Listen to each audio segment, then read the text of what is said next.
sabahtı bir adet. Bir de 100 bulduk. Mutluyum çünkü bir saatte feribotta gidiyoruz ve gerçekten midem bulanmaya başladı, yani yalan yok. Demek ki 3 gün gitsem kafayı yiyeceğim. Bir de bir sıkıntı bastı falan böyle. Aynı Adalar Vapuru gibi insanlar sağda solda uyuyor. Çantamızı bir yere bıraktık. Başına da bir iş gelmez diye umuyoruz. Noodle'un hazır olmasını bekliyoruz. Yiyeceğiz. Reklam bir işbirliğine deniyorsa hiçbiri yok. Dümdüz tanıtım. Bu Malezya'nın ünlü içeceklerinden. Bunun özelliği vücudunuzdaki elektroliti dengeliyor. Sporcu içeceği gibi düşünebilirsiniz ama bildiğin sadece magnezyumlu su. Ama güzel. Mide bulantısına falan çok iyi geliyor. Gemi şu an hareket ediyor ve gerçekten hani büyük yük gemisi olduğu için sanırım hiç fark etmedim bile. Sanki kara oynuyor gibi. O kadar yavaş, o kadar güzel ki ve ya arkadaşlar, gözlerimden anlayabileceğiniz üzere bayağı ağladım. Bir şeylere sinirlerim bozuldu ama şunu söyleyebilirim ki şu manzaraya geliyorsunuz ve bunu görüyorsunuz ya, mesela hani bütün sinirlerinizin bozulması geçiyor. Güneydoğu Asya'da seyahat etmek gerçekten bence böyle bir şey. Yani sürekli bir şeyler olmuyor, sinirlenmemeye çalışıyorsun, sabrediyorsun, kızıyorsun, öfkeleniyorsun ama sonunda o yere vardığın zaman ya o kadar güzel ki unutuyorsun zaten. Yani mesela ben şu feribota gelene kadar neler yaşadığımızı, ne kadar zorlandığımızı unuttum bile. Çünkü şu manzara, bak gerçekten şu manzara unutturmaya değer yani. Ve kim bilir Kopan'dan daha nasıl güzel. Hayal dahi edemiyorum ve teknik olarak şöyle şu gördüğünüz dağların arasından bilmem nelerden geldim yani. Haritada kenarına koyarım elim belki unutmazsam.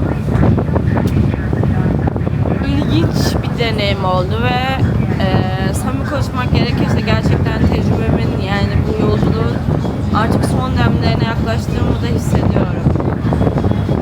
Ve bu son demlerine yaklaştığımı hissetme hissi de aslında güzel bir şey çünkü hani doydum gerçekten. Hani bir yer daha göreyim, bir yer daha gezseydim, şurası içimde kaldı, olmadı. Zaten ufak ufak görmek istediğim diğer yerleri de hallediyorum. Ama mesela sallıyorum, Cameron Highland'ı görmeden Malezyalı'dan ayrılırsam, Güneydoğu Asya'dan çıkarsam bu içimde kalacak bir şey olmayacak. Çünkü gerçekten oraya gelene kadar yani her yeri gördüm, her yeri gezdim neredeyse. Bakalım, eğer bu 2,5 saatlik feribot benim için rahat geçerse gerçekten çok daha büyük bir rotam var. Adım adım o rotaya doğru gittiğimi hissediyorum ve o rota için kendimi psikolojik olarak hem de bilgi olarak hazırlıyorum. Beni izlediğiniz için teşekkür ederim. Bu video yayınlanırken son zamanlarda şunu fark ettim. Daha da insanlar izlemeye devam ediyor. Sadece şunun sözünü verebilirim ki anlattığım, söylediğim, şikayet ettiğim şeylerden büyük ihtimalle vazgeçmeyeceğim ve biri bana reklam verdiği zaman bunu ileriye dönük kendime de söz veriyorum. Açıp bana bunu izletin. Kötüyse ona kötü diyeceğim ve o reklamı almayacağım. Daha önce başıma geldi ve birkaç sponsorla kavga etmiştim, var mı o yüzden. Onun dışında hani buradaki tek amacım, bu videoları yayınlamaktaki gerçekten tek amacım hani biraz daha kendime ek gelir olsun ve yola devam edebilmek. Çünkü şu an 29 yaşındayım. Dünya turuna çıkmadım. Ben sadece Güneydoğu Asya'yı gezmeye geldim ve 4 ayda zaten görmek istediğim her yeri hemen hemen gördüm. Ufak tefek yerler kaldı. Ve devam etmek istiyorum bu yolculuğa. Çünkü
motivasyonun ne?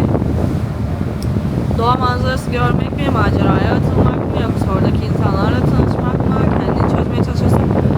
Benim motivasyonum yok arkadaşlar. Ben sadece dünyayı görmek istiyorum. Yemek, içmek, gezmek istiyorum.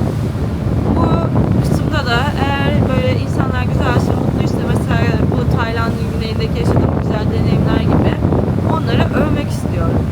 Ve gerçekten yemek konusunda takıntılıyım yani. Bunu her şeyi deniyorum. Şu kadar söyleyeyim yani, Malezya'da yemek istediğim ekmek yere düştü. Aldım yerden ve yedim. Artık o kadar umurumda değil ki, çünkü hani pislik bağışıklık kazandım bence. Neyse. Dün hatta şey düşündüm yani, hani bundan önce yiyorlar, lezzetli olabilir falan diye, yiyecek yemeğe kadar geldim falan. Yani ben bunu istiyorum ve size de bunu göstermek istiyorum. Yani bir şeyler ararken, kurbanlarında feribotuna gelirken, ya benim gibi 30 tane yerden aramayın, anladınız mı? Hani burada izlediğiniz zaman notunuzu alın mesela, oraya gidebilir istiyorum. Tek istediğim bu. Ben zorluk çektim diye herkes zorluk çekmek zorunda değil. Bu kanaldaki tek motivasyon da bu. Haliyle geleceğe yönelik konuşuyorum. Biri bana işte sponsorluk verirse, kardeş hani ucuzsa alırız, değilse yapacak bir şey yok yani. Ne yapayım, çünkü ben bundan keyif alıyorum. Gerçekten o otobüs durağını aramak bile o kadar keyifli ki, çünkü seni konfor alanından dışarı çıkartıyor. O konfor alanının dışına çıktığın zaman öğrenmeye başlıyorsun. Ne bileyim zaten. Yeter bu kadar. Saçıma bak. Kara göründü. It's piracy. We see the land. Ay geldik neredeyse. Şimdi bir yemek yedik. Kendime de geldim. İyi geldi. Gerçekten yani ağzım burnum kaymış resmen. Bir de uyuduk. Muhtemelen bir 5-10 dakika falan gemi park edecek ve ineceğiz. Çünkü görebiliyorum direkt buradan. Çok yakın. Güzel görünüyor. Acayip merak ediyorum Kopenhag'da ne maceralar yaşayacağız. Hadi bakalım. Sahillerinde dolanıyorum. Grab çalışmıyormuş. Zaten önden taktiği aldığımız için feribota binerken servisi de almıştık. İyi yapmışız. Çünkü Grab yok, taksi yok ve diğer taksi şoförleriyle kavga edecek enerjim de yok. Güzel.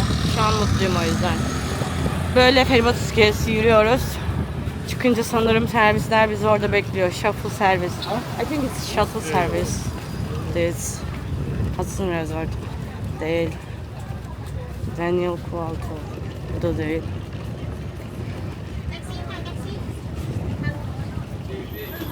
Allah. Bug'ını bulmuşuz yemin ederim. Normalde minivan kiralamak 1000 baht falan yazmışlar girişte.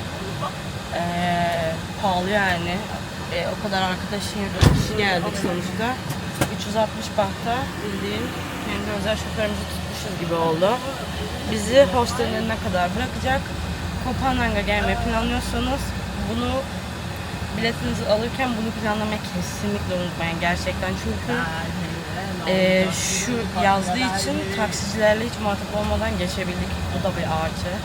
Ve sıcak yani. Hani öğlen 2'de vardık sonuçta. Mission complete. Samet'le buluştuk. Şimdi video çekiyor. YouTube'un içinde YouTube videosunu yapacağım. Samet! Geri gel! Duymuyor beni. Suyu da ebesin amına kadar gitti. Şikayet ediyor. Videonun altına onun videosunu koyacağım. Güzel yani burası. Daniel seçti. En güzel bir hot drinkmiş. Samet öyle söylüyor. Daha oraya gitmedik. Ama suyun böyle kıyı olması onu acayip rahatsız etti. Daniel de ağaca oturmuş. Telefonda konuşuyor. Kocam merhaba. Dinlemiyor beni. Böyle değişik. Horozlar da var. Sadece hostelden 5 dakika yürüdük, buraya geldik. Hosteli hiç sevmedim. O yüzden Kopenhag'dan övmeyeceğim size. Böyle daha egzantrik ve değişik şeyler bekliyordum ama hiçbir şey beklediğim gibi olmadı. Bu hayatta zaten beklediğiniz hiçbir şey beklediğiniz gibi olmaz. Denize gemileri batmış ya. Şunun duruşuna bak, gülmekten bayılacağım. Neyse şunu göstermek istiyorum size. Tam iki adanın ortasından batıyor. Gerçekten çok muazzam bir gün batımı. Şunu söylemek istiyorum. Ben işten çıkarken istediğim gerçekten tek şey neredeyse her gün bu güzel gün batımlarını yakalayabilmek ve izleyebilmekti. Size de o yüzden bu muhteşem gün batımını gösteriyorum. Bir de bu Karadeniz'de gemileri batmış. Samet'i. Ay Allah bunu Allah bunu başka bir şeylerle sınıyor.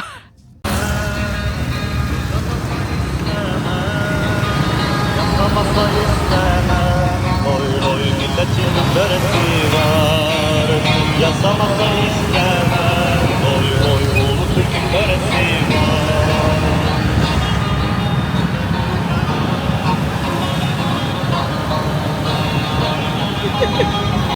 Issız bir adaya düştüm gün bir.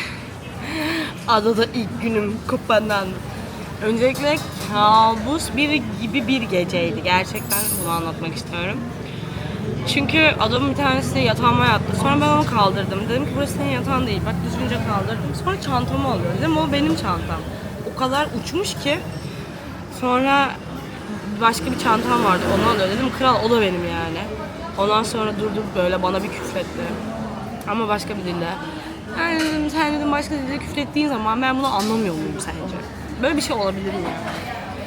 Ondan sonra gittim. Dedim ki bunu dedim neye dayanarak hostele aldınız siz hani hayırdır?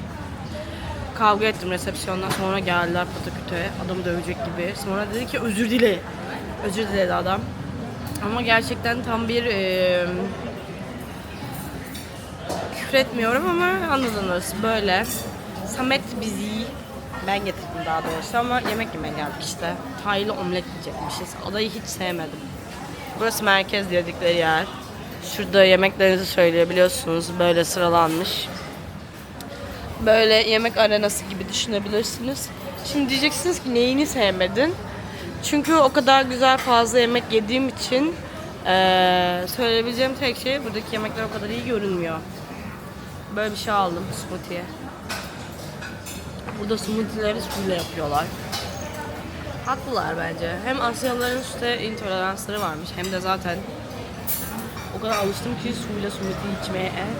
Doğrusunu unuttum yani.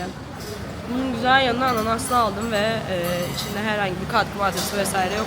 Kadın gözümün önünde ananasları bildiğim blender'a attı, buzla kırdı ve bana teslim etti. 50 baht.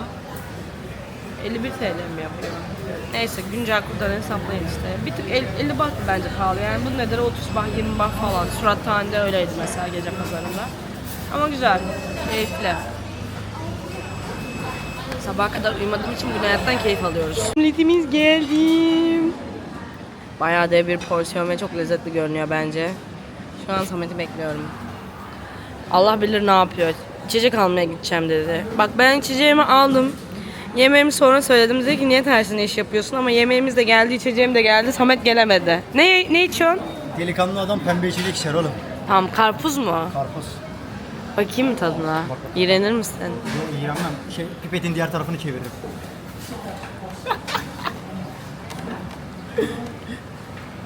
Oğlum ya. Karpuzun tadını unutmuşum, beğenmedim. Dümdüz karpuz nasıl kötü olabilir? Dümdüz karpuz ne oğlum? Karpuz işte yani. Karpuz Aynen onu diyorum. Yani karpuzda Ama beğenmeyeceğim tadını bir şey yok ki. unutmuşum.